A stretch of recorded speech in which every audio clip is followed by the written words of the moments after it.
So I told my students that I was speaking tonight, and I asked them, do you have any good jokes to share? So in my second block class today, Christian gets up and says, Mr. Paulsen, what if you take your speech? And he pretended to blow on the paper and rip it in half, and he actually ripped his do now right in half. I was like, Christian, I'm collecting that and grading that. I thought it would be a really great So thank you all so much. My public school experience started a little over 2 decades ago. And here's a picture from my very first day of public school, off to kindergarten. I asked my mom last night, I said, Mom, why is my little sister, Kim, why does she have a backpack on? She wasn't in pre-K. And she's like, well, we needed her to feel special too. So I really appreciated that. I was lucky to attend a great elementary school, which fed a great middle school, which fed a great high school. Here I am on my family and I on my high school graduation day. And I felt like they always adequately prepared me for the next level. I went to Marist College and absolutely loved it up there. And during college, I was an education major, and I did my student teaching at Poughkeepsie High School.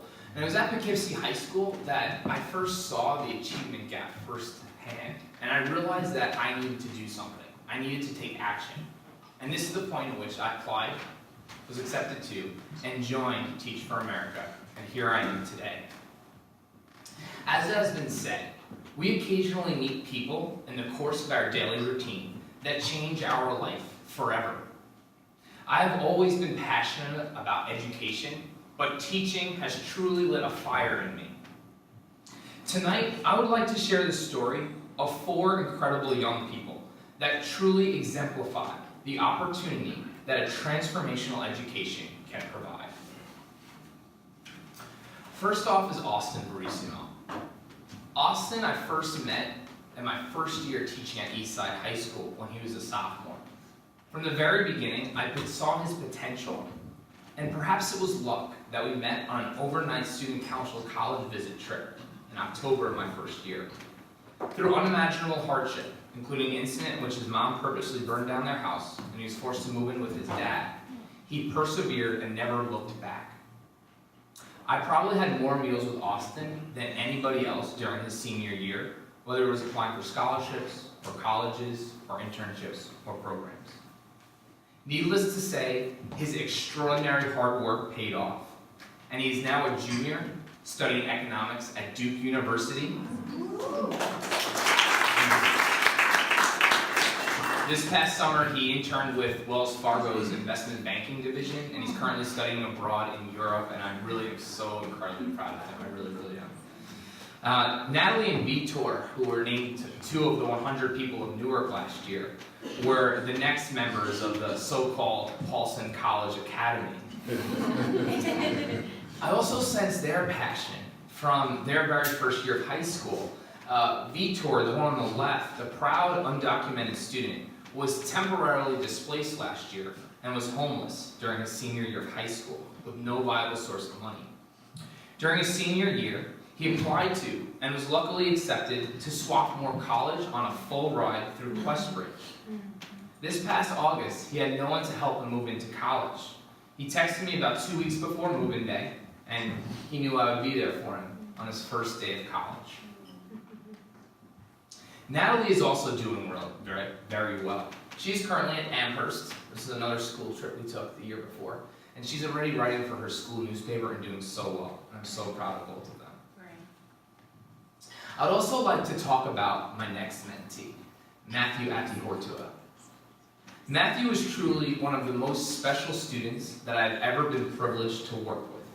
And I've subsequently nicknamed him Mi Matito, in accordance with his Colombian origins. Unfortunately, Matthew's dad left when he was only 2 years old, and was another student that started his high school career clearly at risk. Luckily, I took Matt under my wing, and between going to Devils games, taking him to Colombia, teaching him how to solve a Rubik's Cube, or even trying sushi for the first time, I have sensed just how awesome of a person he really is. Matt's class was particularly memorable.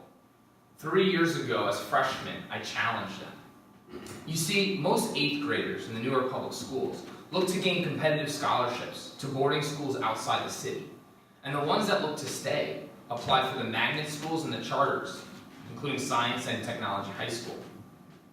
The ones that do not get accepted to anything end up at the comprehensive high schools, where they already feel like they are treated as second-class citizens.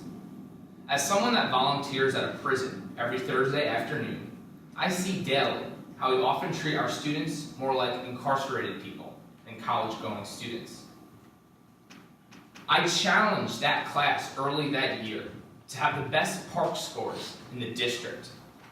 Most people, including some of the teachers that I work with, thought it was impossible. That a class at Eastside could never beat the students at science or tech, let alone the kids at Milburn or Livingston. We worked relentlessly that year, and we became a true family. That July, I was so proud of them, and literally tears ran down my face as the director of mathematics called me and told me that this class had more students pass than any other class in the New York Public Schools, including the only 3 students that scored in the exceeded expectations range.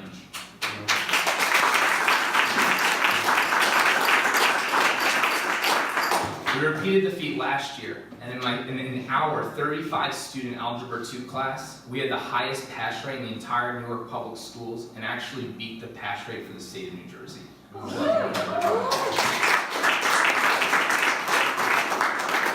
Oh, and did I mention, mi Matito scored a 5 and is the only person in New York Public Schools to date to earn a 5 on the rigorous geometry and Algebra 2 part.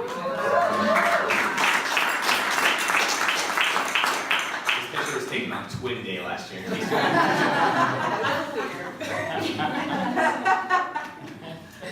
I feel as though these stories highlight a transformative education at its best.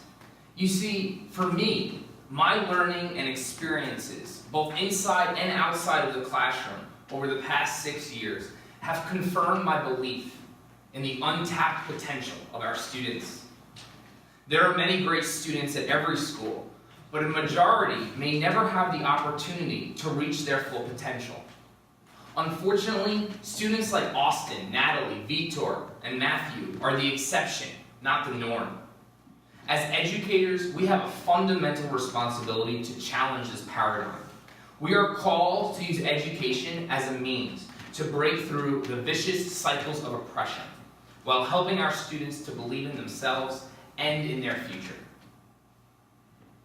I bring my best every day, both inside and outside of the classroom, and I do everything I possibly can to make a difference in the lives of my students.